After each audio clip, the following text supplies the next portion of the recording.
Welcome to JK on the Run Audio Edition, show number 25. I'm James Kendrick, and have I got a great show for you today. Hey, wait a minute. Cut! Cut! Look at this! Where is makeup? I told you I needed makeup before this. We're professionals here. We're trying to do a professional show. Where the heck are you?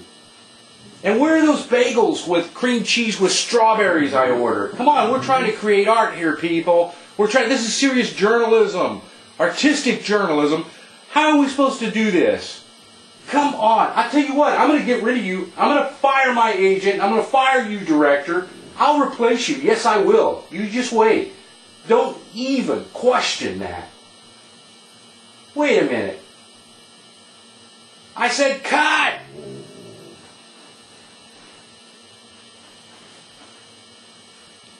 We're still rolling. Welcome to JK on the Run Audio Edition, show number 25, where we have a spectacular show for you today. Yes, me and my little friend Oreo here, who is just the nicest, stinkiest, raggedy old dog you'll ever see, but he sure is nice. Anyway, today we're going to take a look at the Samsung Q1 SSD with the 32 gigabyte internal flash drive in place of a regular spinning hard drive. Now, I've written about flash a lot on JK on the Run, and I thought it would be a good idea to show you a little bit how I use it. Now, there have been no shortage of unboxing videos. Kevin Toffel did a great one. He also did a great video that demonstrated Vista running on his Samsung Q1 Sammy. So I wanted to do a video of the Q1 that I'm using, but I wanted to do it a little bit differently. So today I'm going to try to show you how it is to actually use it, kind of like the day in the life articles that I write. Did one recently on the Samsung Q1 on JK on the Run as well. But I want to show you how I use it and why it's just such a good fit, the form factor. So let's take off and start a day in the life with Flash. We'll be right back. So we're back. This is the way my day usually starts. First thing I do, of course, is grab the all-important cup of caffeine. All right? We'll take a nice sip of that to try to wake our sleepy eyes up. That's good. And we come here to Flash, which you see has been charging dutifully all night. Usually keep Flash going on my desk with the nice integrated stand. I'm going to show you more on the stand later. But this is the Samsung Q1. Try to make sure we get a nice tight video of the Q1. This is Flash, and he's aptly named because, as I mentioned before, he's got a 32 gigabyte flash hard drive instead of a spinning hard drive. That's why it says solid state disk up here. I don't know if you can see that or not. I hope so, but we shall see. Tell you what, let's try to tighten in on that a little bit, just to let you see a little more Flash there. Okay, so you can see I've left him. This little flashing blue light indicator says he's on standby because I rarely power Flash down, no need to.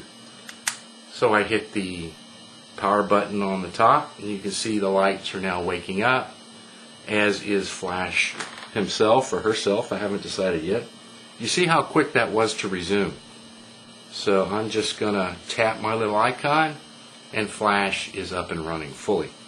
And I don't know if you can tell from the taskbar, but I've got 5 major programs running, which I usually have running all the time, and untold programs running in the system tray down there. Hope you can see that background. I'm also running, recently posted on the free Zune desktop thing that Microsoft has put out, and I found it perfectly fitting with the with the Samsung Q1 being a black theme with orange. In fact, you can have a look at it, see how it looks there with the start menu coming up. It's pretty cool. Anyway, so let's try to do this where you can get the ultimate view of Flash. Now, I thought about running this with Camtasia Studio, which is an excellent program for capturing the screen, but I really wanted to get you, or try to give the viewers a feel for how it is to actually interact with the machines. You can see this nice little widescreen format. It weighs less than 2 pounds. It's pretty light. And we have all these controls on the front. This is this little button here. Lets me switch resolution on the fly. Now, right now I'm at the native resolution, which is 800 by 480. You know, nice and small, low resolution. But you can easily see everything quite nicely with this. Let's open up my computer just so you can see what that looks like. And there you have it. That's kind of I love this theme. I really do. It looks so nice on the Q1. I like it a lot. So this is, that was the one button. We've got this little joystick thingy here. I don't like this control. I think Samsung blew it. This should be a real joystick. And a couple mouse buttons over here would have completed the user interface, but they didn't do it. So anyway, I think they blew it on that one. We've got a little kind of a 4-directional D-pad here. This is quite useful. I'm going to show you because you can program this with utility. I forget what it's called. I think it's called Magic Keyboard that Samsung has included with the Q1. And I'll show you how I've customized that, like for Internet Explorer, that makes my web browsing experience really nice. And you've got an enter key, and then you've got the Samsung utility button, which you push it and you get all these little functions you can go. You can go with brightness. Now I'm on battery power, so it's really low brightness. So let's crank this baby up so you can really appreciate how vivid this screen is. Really cool. I'm just going to leave it cranked up. What do you think? It's going to be a short video anyway. And once you finish with it, you see the utility menu goes out of the way. You can turn your Wi-Fi off, your wired LAN on or off to save battery. You can mute the sound, which I don't like to do because this thing sounds great, and I'll show you that in a minute. You can turn the backlight off with one button. Now that's a real battery saver, particularly if you're listening to podcasts with your headphones. And to get it back, you just touch the screen. That is just well designed. Etiquette mode, you know, I've never really gotten into that, but I think it tells it to be quiet, you know. Sets the mute on, and I don't know what else it does.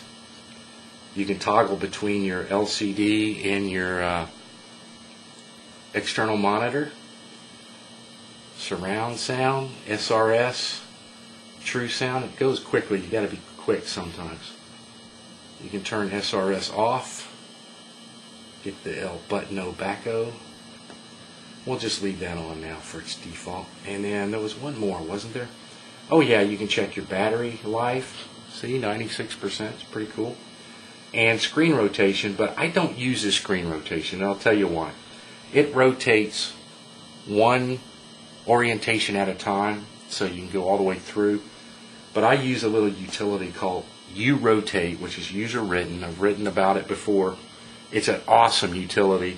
It lets you go directly to any of the 4 orientations from any other, and it's just a really nice, and I'm going to show you that here in a minute. But so this is basically the Q1. You've got a monitor out port, so you can easily do a you know, presentation or whatever that you want to do with it. USB ports, power jack. There's another USB port on the side, headphone jack, and then the volume control, and a hold button, so you can, like if you put it in your case and you don't want something to accidentally get triggered, you can slide the hold button on, and then it deactivates all of the buttons, the controls. Okay, there's also a FireWire out over here, which is pretty cool. Now, get back to the screen. I'll show you the volume control. You can take it up or down, and that's important. You'll use this a lot on a Q1 because, well, I'll just go show you. Let's go to Media Player. You notice how the Zune theme looks really nice with the new Media Player 11 default skin too. Let us play some music. Let you listen to it. Oh yeah, Oh yeah, man, a little calypso from the islands. Nice music coming. And that's Windows Media Player. And that's just the default setting. This thing sounds awesome. I often use it to listen to music using Open Pandora, which maybe I'll show you in a little while if we have some time. Alright, but that's not what you came here for, is to listen to me playing music, right? Let's close out. Notice how I'm interacting with the, largely with my finger, which is pretty much how I do it. There is the little stylus that, you know, a lot of devices like this seem to come with these days. It's kind of hard to get out of here. Little tiny thin one, I hate it. I use my super duper stylus, which I'm going to show you again. I recommend anybody with a touchscreen device, get you, and it doesn't matter what you get you, just get you a nice stylus. This is a regular pen, so when I'm writing on the screen like this, it's just a perfect writing experience. And this particular one has a multi-tip, so I've got a pen and a mechanical pencil in here too, but quite frankly I don't carry paper with me, so I rarely use the pen. Alright, what do I want to show you? Okay, when I first start my day, of course the first thing I often do is come in with Outlook, fire up Outlook, check my email, maybe check my calendar, see what's up coming up. Just shoot you through some various views, my contacts views, task views, all in red, of course, meaning they're overdue. And as you can see, the way Outlook is laid out, you can really get a nice clean picture even at the low resolution. But in the event that I want to see a little bit more, that's easily done too. You know, you just push the button, tap the screen, and in a second I'm going to be at 1024 by 600. And I don't know how well you can see the detail because this is getting pretty small now, but I have no problem working with this. I could work in this almost all day. It's not quite as crisp and clean as, say, you know, the native resolution, but it's pretty good and I use it. And then of course with Outlook you've got all of these user interface capabilities with Outlook 2007. I'm using Office 2007, which is wonderful. You can collapse things, you can get yourself more space. And in fact, I should have shown you this at the low resolution because that's where it really shines. So let's pop back. You see how quick that is? And boom, we're back.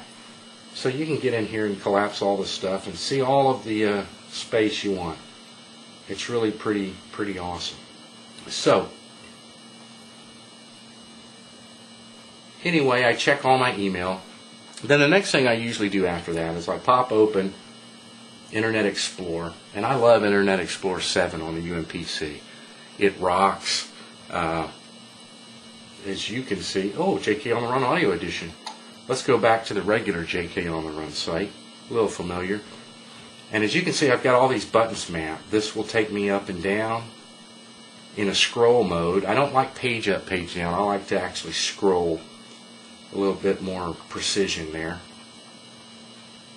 And this is at the lower resolution of 800 by 480, you have to recall. So you see I'm losing a lot of space because I have tons of utilities in my toolbars up there. But that's no problem because I programmed this right button on the D-pad here to be an F11, which toggles instantly full screen mode. Now look at that.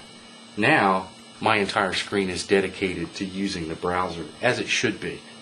And this is pretty cool. And you see how fast everything happens on this device. This is why I really love the flash drive, because I do believe that it is largely responsible for making stuff happen quickly. Now I've also upgraded this to 1 gig of RAM, so that helps as well. You need to get to your toolbar, just tap right up there. It's pretty cool the way this works. You can get to your tabs if you want to do some tab browsing here. That's cool. Actually, I've got that set for a blank page, so that probably was not very smart. You can get to your favorites from here. It's just awesome. So let's get back to jkOnTheRun. And when you click anywhere, the toolbar jumps back out of your way. Now that's really cool. So this works well for me. But right now I'm going to turn the toolbars back on because I want to show you on Folio. Folio is my research, data collection, and RSS aggregator of choice. It's free, part of the Windows Live toolbar kit. I've used it for several years. When it was a standalone product by a third party is when I first started using it. I really love it. Now I'm going to pop open my feeds here. And this is going to take a while. This is the one bad part about Folio. I have hundreds of feeds, and as you can see by my CPU gauge right here, when it's first parsing in all those feeds, Folio taps out the CPU. But it'll only take it hopefully a few seconds here. Once it's got them all in memory, it works fine. But I love Folio, so the first thing in the morning I have to come check my feeds. So it's still pulling them in. When it gets in, I'll show you. Tell you what, maybe I should try zooming in a little bit so you can really appreciate the Q1. How about that? That's much better. Feeds are now in. So what I usually do, once the feeds are in, is I tap the little button that says, hey, go update all my feeds. Refresh them all. So it's going to go through and do its little thing here. Well, while that's happening, I'm still free to come in here and browse any way I want. Let's go look at some of our favorite websites. Let's go to, oh, look there, it's those Gotta Be Mobile guys. They're always doing something fun over there. Sure they are. I'm trying to keep holding this straight. I hope I'm succeeding and not making anybody seasick. And there's the Gotta Be Mobile guys. Look at that. Always good stuff over there. And I can always go back. But you notice how the Folio pane on the left here has totally disappeared, which is pretty cool because I'm in a new tab. I really like Internet Explorer 7. I do. I know, Firefox versus Internet, big debate. I have Firefox on here too, but I find myself, because of its interaction with Folio and some other reasons, that I'm really pretty much staying in IE7 all the time. I like the preview for the different tabs. That's awesome. And I don't need any add-ins or add-ons or plug-ins or whatever you call it in the Firefox speak. So my things are still coming in, but I tell you what, I'm going to pretend that it's done because I can jump in here anytime. I told it, build me a river of news. You've heard that term a lot lately. Build me a river of news from the feeds, and it appears over here. Now here's where things get really cool, and I'm going to show you why. First thing I do is pop up uRotate, the utility that I mentioned to you that rotates the screen around. I think I hit it. There we go. I like to work in portrait mode when I'm doing feeds, and I'll show you why in a minute. So let's go to portrait. Now portrait on the Q1 only works in 480 by 800 in essence. So you look at this and you say, oh man, that's all squeezed up, James. How can you do that? Well, first of all, we're going to go back up here as we did before. We're going to go into full screen mode, get rid of everything, and then I'm going to click that little X, and now I've got just my river of news. Now this is really cool, and here's a reason why I like Folio. Each of these items is presented in its own little box. I can use finally this little joypad thingy, whatever they want to call it, to flip down from one to the next. And Folio is marking each item red as I leave it. And this is really important to me because of how many feeds that I look at every day. And you see I get full feeds and everything. It's just an awesome way to look at my news. This is a true river of news. And I really like the way Folio works. So let me come back out into full screen mode, and I am going to toggle Folio back on only so I can close it because I don't want it there anymore. Well, you know what? I'll tell you what, while I'm in portrait mode, I want to show you something else too. One of my favorite things to do here is read ebooks, and I use eReader Pro. I love eReader Pro from Motricity. We'll put it up in full screen, And look how cool that is in full screen mode. It's about like a paperback book page size. And I can read through that. And I've got the interface configured so that when I tap on the bottom of the screen, nothing, there we go. I tap on the bottom of the screen, I tap the battery icon is what I did. It pages down. And when I tap the top of the screen, it pages back up. So I don't know if you can see that. It's really cool. I love e-reader on this thing. And I can sit here all day. I can hold it away from my, whoop, there we go. I can hold it far enough away, just like a book. So I can read this. It's about 1.5 feet from my eyes. And I can read this perfectly because it's all fully configurable. And I even have bookmarks. Awesome program. I love it. So let's exit full screen mode. That's e-reader, and I just threw that in because I wanted to show it to you while I was in portrait mode. I let view rotate up on the screen, as you can see. So let's go back to our natural orientation here. Look how easy that is. This is just awesome. Let's get rid of view rotate with the red X. And look at this. It's just awesome the way this all works together. So I have done my Outlook and my RSS feeds for the day. I spend pretty much the rest of my day in OneNote. Everybody, oh, prizes and sponsors. What's that for? Oh, we better get away from that. That could be secret information for something upcoming on jkOnTheRun. I can't share that now. So I've got my OneNote here. It's open, and I usually use it like this. I will tap my little pen, and I will say, this is a note. Pretty handwriting, isn't it? Of course, anyone knows you can draw things, little diagrams in OneNote. But I wanted to show you the interface. You know, with the multiple workbooks, the multiple pens, I can highlight stuff.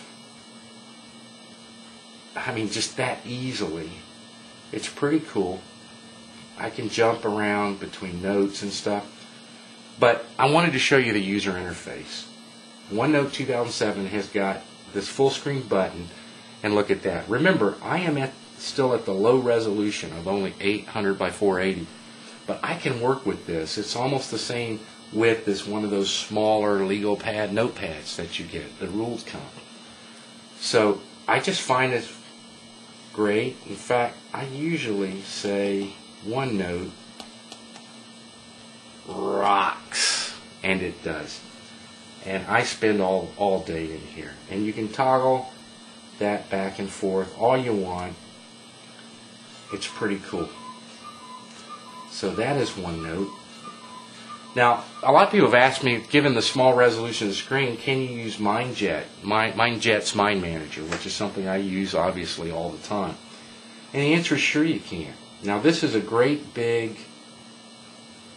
really big map. In fact, I'm going to show you how big it is. Look at that. When I tell it to fit it, of course, it shrinks it down. You can't even read it, right? But, again, you've got all these zoom factors. Mind Manager has just got all these usability things built right into it. So you can either do this, or you can say, I want to zoom in to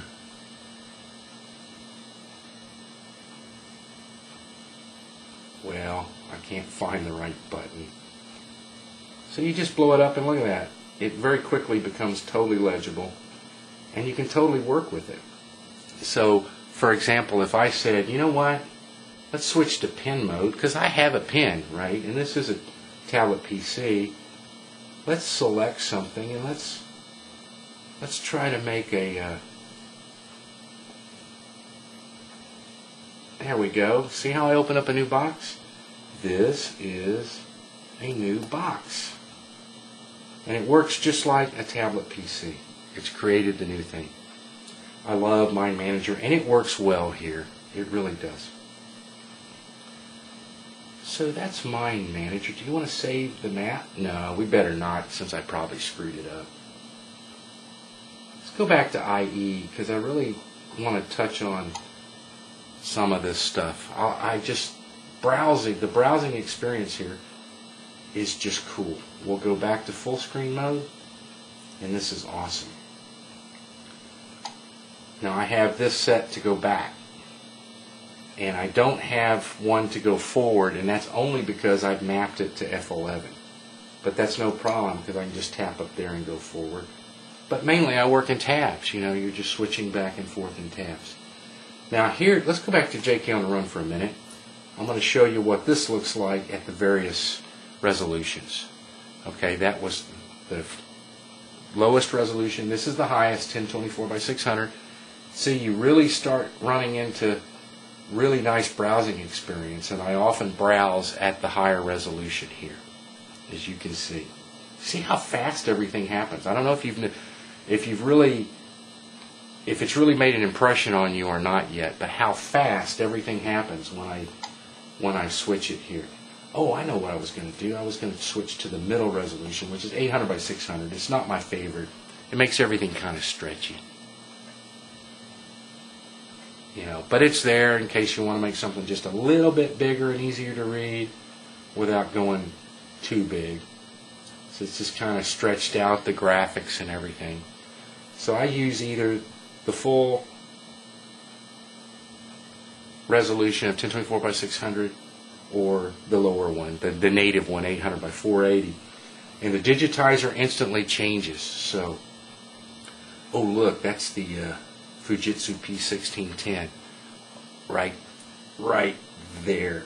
I love that device. Anyway, that may be for a future show.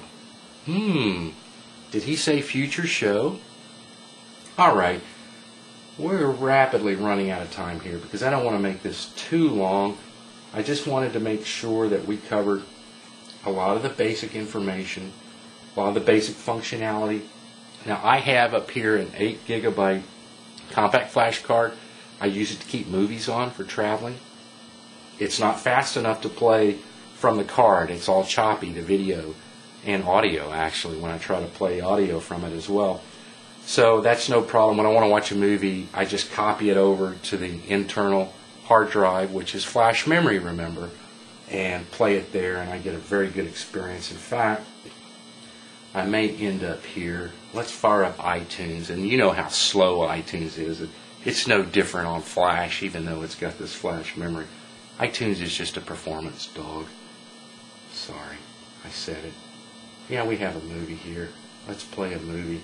It's going to be choppy because it's on the compact flash card, but I just kind of wanted you to see the difference here.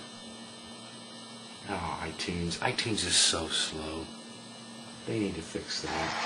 And now we've got a little movie window. That's pretty cool, huh? Can you see it? It's the beginning of Flight Plan. And there it is in full screen. Now I'm going to stop this because it's going to start getting really choppy from that compact flash card. So we want to try to stop it. There we go. Stop it, we did. Oh, I did want to show you one thing in Windows Media Player 11. I'm getting to, it's growing on me. I didn't like it at first, but it's beginning to grow on me. Let's see what we got in genre. Let's go to genre. Let's see what we got in podcasts. Oh, Mobile Tech Roundup, of course. And then what else have we got in here? Oh, look. I don't know if you can see that, but that's our good buddy Josh Bancroft from Tiny Screenfuls, who recently started podcasting again about the Samsung Q1. Pretty cool to see yourself on album art, isn't it, Josh? Okay, I think we just about covered everything I wanted to cover in this very quick overview. Oh, no we didn't. One last thing. Here's how I work when I'm working at my desk. And here we go. I'm going to show you. We flip the stand out, as you can see it. Oh, this has a dual stand, by the way. And it also has this little stand right there. And I often use it in meetings because if you can see that,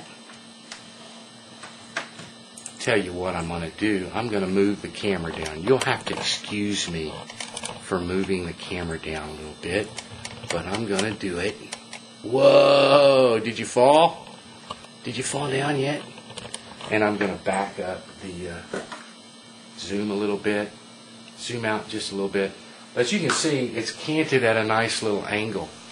So I can actually comfortably take notes like this with my hand resting on the bezel. And I usually take notes in landscape on this device, whereas on all previous tablet PCs, bigger ones, without a worry about vectoring, I would take it in portrait. But this is how I work. So, but that's not what I wanted to show you. What I wanted to show you is we'll pop this big stand out, which is how it sets. I plug it in to power right there. I don't know why I did that. Well, let's don't power it in. Let's leave it on. And here's where it gets interesting. As you can see, I've got my Samsung Q1 in front of me on the table. This is the stowaway, the iGo stowaway or think outside portable keyboard. We pop it open, it butterflies out, and it's on right there. And this is the think outside Bluetooth travel mouse. And these three items right here turned me in a few seconds. You saw how quick that was, and I was kind of stopping to show you what I was doing. Shows you, I'm going to back up just a tiny bit so you can see the mouse. And now I have the equivalent of a full desktop. Now you probably can't see my cursor, but it's happily moving all around. And then you've got a full-size keyboard. And with all the writing I do, this keyboard is wonderful. I'll tell you what, the only thing I can say that expresses strongly enough what I think about this keyboard is this is the setup I use at my desk all the time when I'm working at my desk now, because this keyboard is that good. So that's how Flash works in a desktop setting. And as you can see, it takes up almost no room. So in fact, when I sit in front of the TV, if I need to in the big man chair in the other room, and I need to use a keyboard for some heavy writing or something, I use a nice oak TV tray, and you know how small those are, and it all fits perfectly. But I've also mentioned in a number of articles how I power this thing all day. I don't take my AC adapter with me at all. I don't carry the plug. I carry my Battery Geek battery. Let me get it. Hang on just a second. Sorry.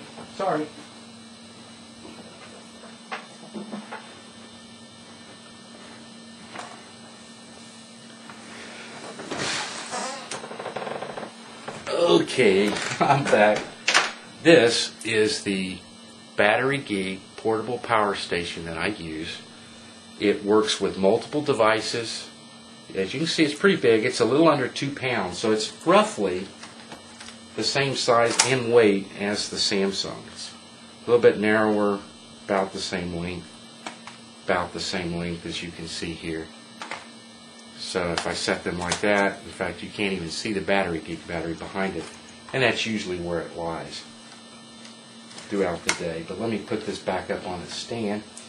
But the Battery Geek battery handles everything from, and I'm looking here, from 3 volts to 26 volts. It's all user selectable. I use 19 volts with the Q1, and it keeps it charged. It charges it the entire time it's powering it, so I always have a fully charged Samsung. This also has a really cool thing, a 5-volt USB out, so any devices, like when you're traveling your phone or whatever that needs a 5-volt USB charge, you can just plug it right in here as well. Ooh, we've got mail. Anyway, I normally just set this up behind it at my desk if I'm working at a desk in an office, and leave it on all day. I also use my sync cable to charge, to run my XV6700 phone from Verizon. This is my EVDO modem. I can use it via Bluetooth, which I do a lot, and I also have a retractable sync cable, which has the advantage of lets me stay connected all day by hooking it up to one of the ports, USB ports on Flash, but it also keeps my phone charged. So that's pretty cool. Plus I've got 3G type of connectivity. And one thing that people have asked, and I'm going to show you right now. Hang on just a second. Now I've mentioned how I use my book bag, backpack. Let's back this out, shall we? This is my daily bag. It's the book BOA, B-O-O-Q, but it's the BOA XS, which I don't even think they make anymore, which is really a shame, because this carries everything I need. But I wanted to show how I use it with the Power Station Plus, which keeps me in power all day, no matter what. What I'll do is I open up this compartment and I put the Battery Geek battery in, turned on and ready to go, and I put it in this little pouch. There's a pocket in here, which is perfect for this, and it sits right up. I don't know if you can see it there. It sits right up there.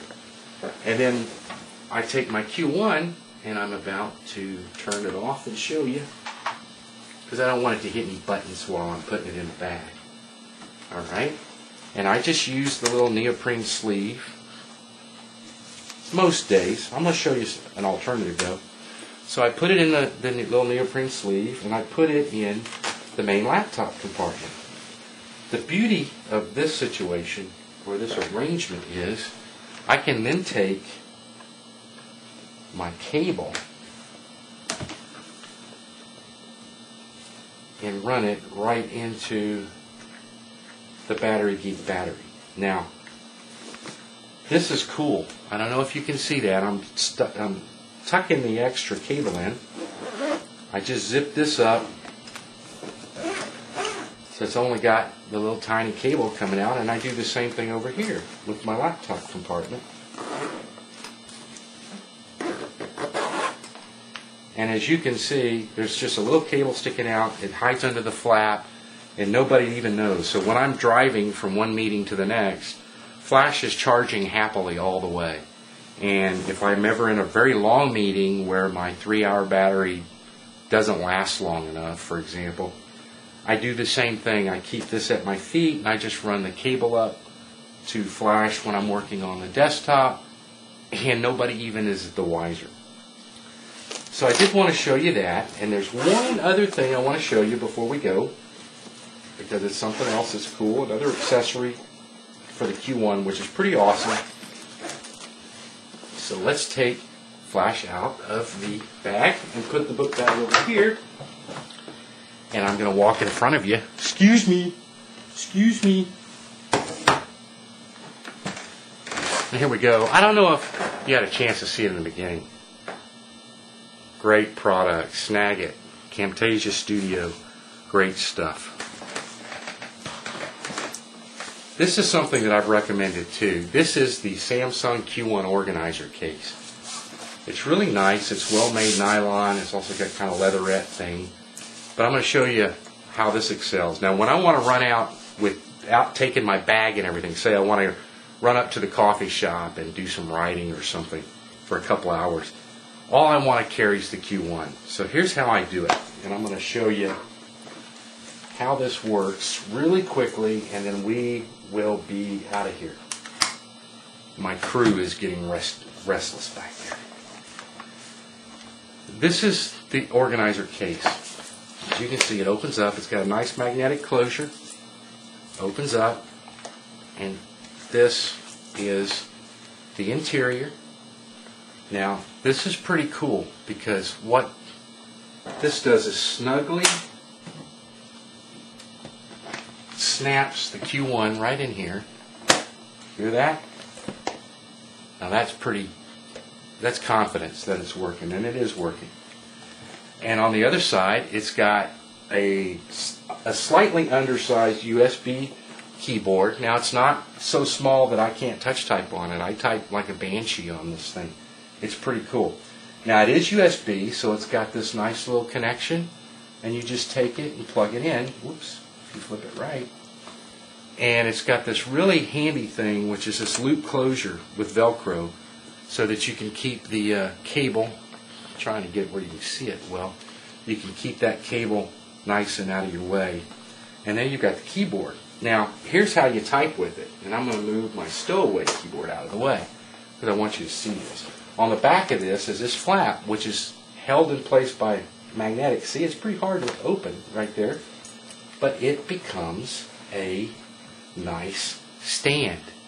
So you can open this up in 2 seconds, pop that in, and you have a laptop. But this is the cool part. You see, it's got this flap, and I have to be honest with you. I used this case for about a week before I figured this out because I wasn't really thinking straight. I was always complaining about this because it had the, the closure flap underneath it, sticking it up, and I said, that's terrible. That's when I finally figured out you could do this. And it also has magnetic seals here. So now you've got a perfect, comfortable, soft wrist rest. Really well designed, and I like this case. And when you're ready to go, you just unplug the keyboard, pop it back under the little Velcro closure, and the cable is snug and out of your way. You do this, and magnetic closure, and you are ready to go. Everything Q1. And so I carry this, like I said, to coffee shops. Make sure I'm snapping that. There we go. Coffee shops, because I can just carry just the organizer with me, have a full laptop, tablet, because I can still pop the Q1 out of here anytime I want. And I usually just, since I have my nice handy dandy stylus, I usually just do this with it. Whoops, I dropped it. Slide it on there, and now I'm ready to rock and roll. So this has been JK on the Run Audio Edition, show number 25. Thanks for tuning in. All about the Samsung Q1 SSD flash drive version. I'm James Kendrick. We'll be back really, really soon. Thanks for visiting JK on the Run, watching our videos, listening to our podcast. Kevin Toffel and I really appreciate it. And we've got a big contest coming, so stay tuned. Bye, everybody.